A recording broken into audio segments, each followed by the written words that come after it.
No alvorecer daquele sábado, Jerusalém jazia sob um manto de silêncio denso e opressor. Um luto pesado que parecia sufocar até o vento que outrora soprava livremente pelas ruelas. A cidade, que na véspera testemunhara a agonia e o fim de um homem que muitos chamavam de Messias, agora respirava um ar carregado de desespero e descrença. O eco do terremoto da Sexta-feira Santa ainda ressoava na memória de seus habitantes, não como um tremor de terra comum, mas como um gemido da própria criação, um lamento cósmico pela morte daquele que prometia a vida eterna. As rachaduras nas pedras e as tumbas abertas eram cicatrizes visíveis de um evento que desafiava a compreensão humana. A população, antes dividida entre curiosidade, fervor e ódio, agora compartilhava um choque paralisante. Muitos que tinham visto Jesus realizar milagres, curar enfermos e ressuscitar mortos, agora se viam diante da realidade inegável de sua crucificação. Como poderia aquele que falava com tanta autoridade, que exibia um poder divino, ter sucumbido de forma tão brutal e humilhante? A descrença era um veneno que se espalhava, corroendo a esperança e a fé de muitos. Entre os mais afetados estavam os discípulos. Aqueles que haviam abandonado tudo para seguir Jesus, que haviam prometido lealdade até a morte, agora se encontravam escondidos, dilacerados pelo medo e pela vergonha. A visão de seu mestre pendurado na cruz havia estraçalhado suas almas, transformando a promessa de um reino em um pesadelo de fracasso. Isolados em um pequeno aposento em Jerusalém, cada barulho na rua era motivo para um sobressalto, cada sombra uma ameaça. O pavor da perseguição romana e a fúria dos sacerdotes judaicos eram constantes, e a sensação de traição pesava sobre eles. Teriam sido ingênuos? Teriam apostado tudo em uma causa perdida? A dúvida sobre o futuro e a própria fé era um abismo que os engolia. Para eles, o mundo havia se calado, e com ele, a voz de Deus. Enquanto isso, a poucos quilômetros dali, em um jardim tranquilo nos arredores da cidade, o sepulcro de José de Arimateia guardava o corpo de Jesus. Era um túmulo novo, talhado na rocha, destinado a ser o último repouso de um homem justo. Agora abrigava o Filho de Deus. Uma imensa pedra redonda, pesada demais para ser removida por um único homem, selava a entrada, um símbolo inquestionável da finalidade, da morte que parecia ter triunfado. Mas a precaução não parou por aí. Pilatos, o governador romano, atormentado por pesadelos e pela lembrança das palavras de Jesus sobre o terceiro dia, e instigado pelos sacerdotes, havia ordenado que uma guarda romana fosse posicionada em frente ao túmulo. Soldados robustos, armados e vigilantes, garantiam que ninguém pudesse se aproximar, que nenhum discípulo pudesse roubar o corpo e forjar uma ressurreição. A presença da guarda era um selo de desespero, um lembrete cruel de que a história de Jesus parecia ter chegado ao seu fim definitivo. A desesperança pairava sobre aquele sepulcro, um silêncio sepulcral que parecia gritar a ausência de vida. Mas, enquanto o mundo chorava e os discípulos se escondiam, onde estava Jesus? O que aconteceu naquelas horas de luto absoluto, quando o Messias parecia ter sido vencido? Será que o silêncio do túmulo era apenas isso? Silêncio? Ou algo maior, algo que desafiava a compreensão humana, estava acontecendo nas profundezas, além do véu da morte?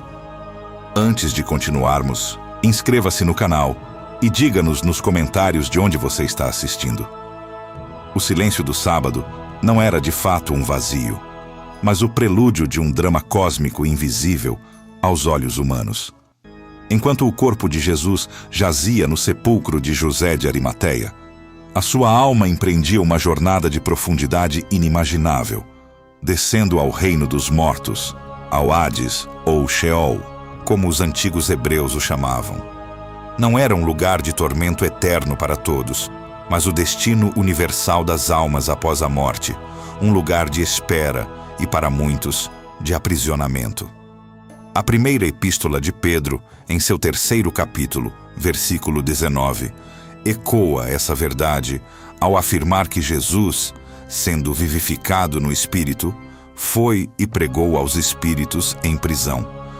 Esta passagem, enigmática para muitos, revela a visão teológica de uma descida triunfante, não de derrota, mas de proclamação.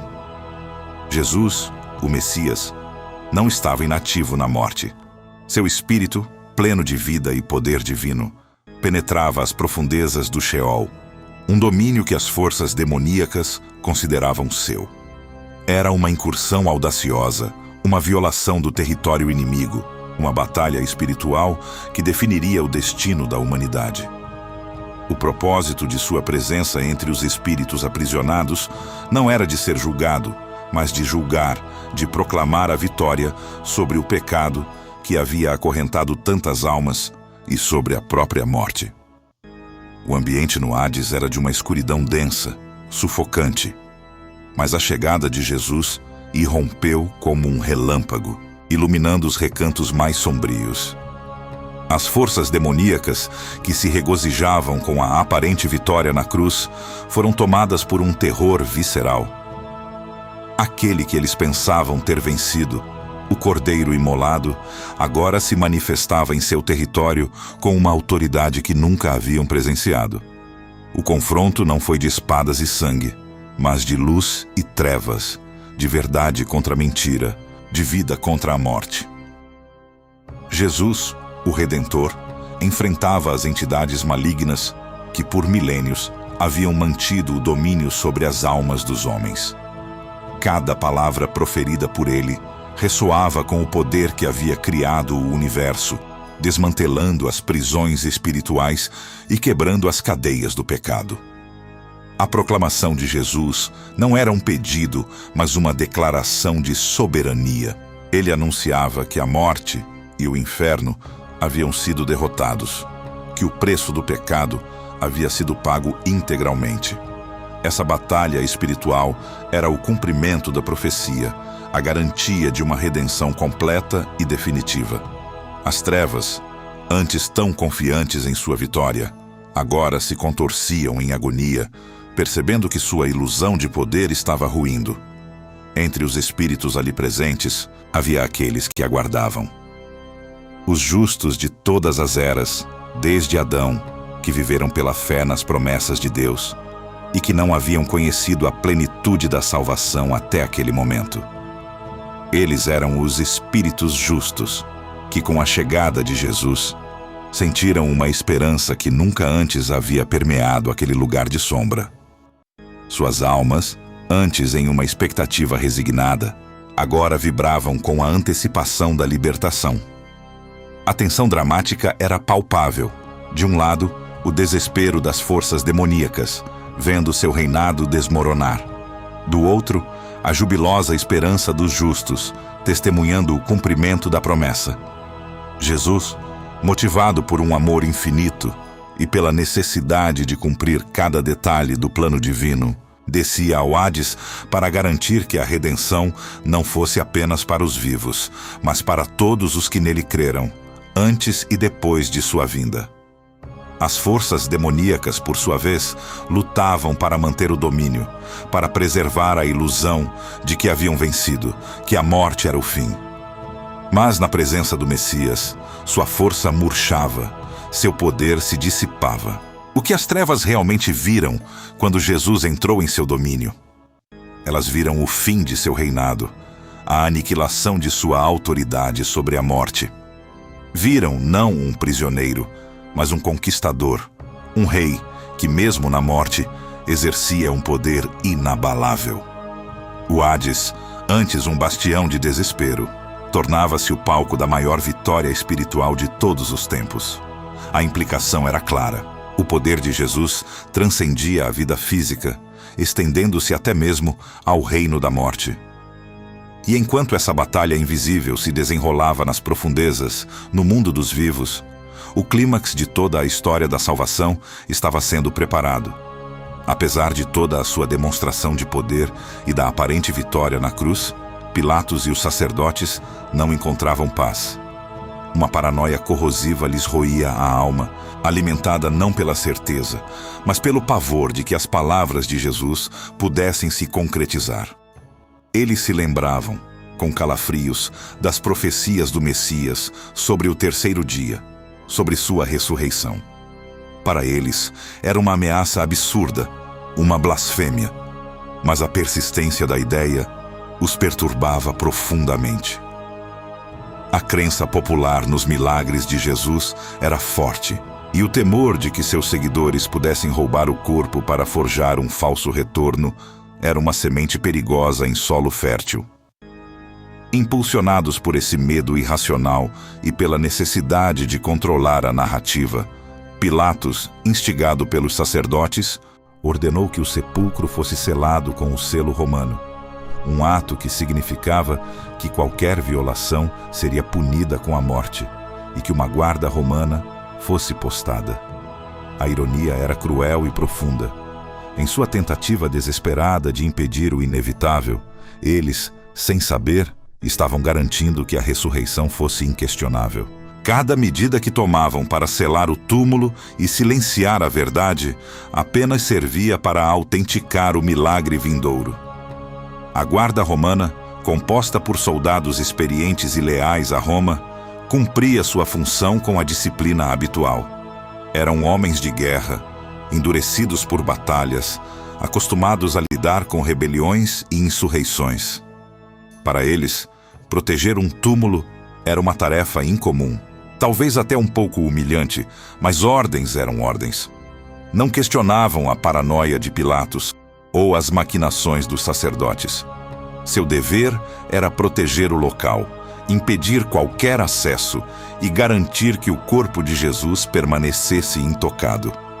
No entanto, mesmo para aqueles soldados céticos, a atmosfera ao redor do sepulcro era carregada de uma tensão incomum. Não era apenas o silêncio da noite ou a frieza da pedra.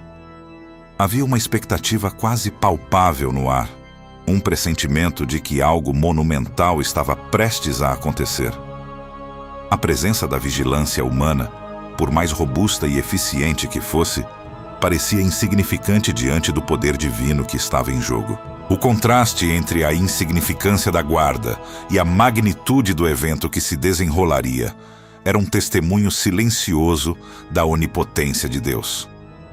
Enquanto a humanidade aguardava, em pânico ou em silêncio, o sábado do silêncio se estendia. Esse período, tão crucial na história da salvação, serve como uma poderosa analogia para os momentos de espera e dúvida que todos enfrentamos em nossa jornada de fé. Quantas vezes nos sentimos em um sábado particular, onde o silêncio de Deus parece ensurdecedor, onde as promessas parecem distantes e a esperança vacila? A lição fundamental desse sábado é que o silêncio de Deus não é ausência, não é indiferença nem derrota. É muitas vezes um prelúdio, um tempo de trabalho invisível, de preparação para algo maior, de testes para a nossa fé. É nesses momentos que a perseverança se torna vital, que a confiança no plano divino é forjada e refinada. Assim como os discípulos, podemos nos sentir perdidos, traídos, sem rumo. Mas a história nos ensina que, mesmo quando tudo parece perdido, Deus está agindo nas profundezas, em dimensões que nossa compreensão limitada não alcança.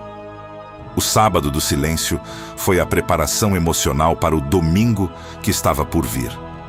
Foi o ponto mais baixo antes da maior ascensão. A escuridão mais densa, antecedendo o amanhecer mais glorioso. A esperança, embora abalada, nunca foi completamente extinta, porque a promessa da ressurreição era iminente.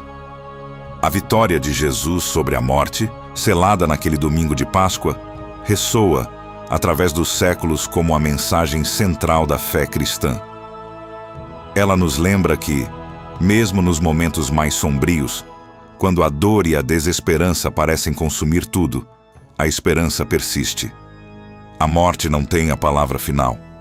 O silêncio não é o fim da história, mas um capítulo crucial que precede a revelação da glória.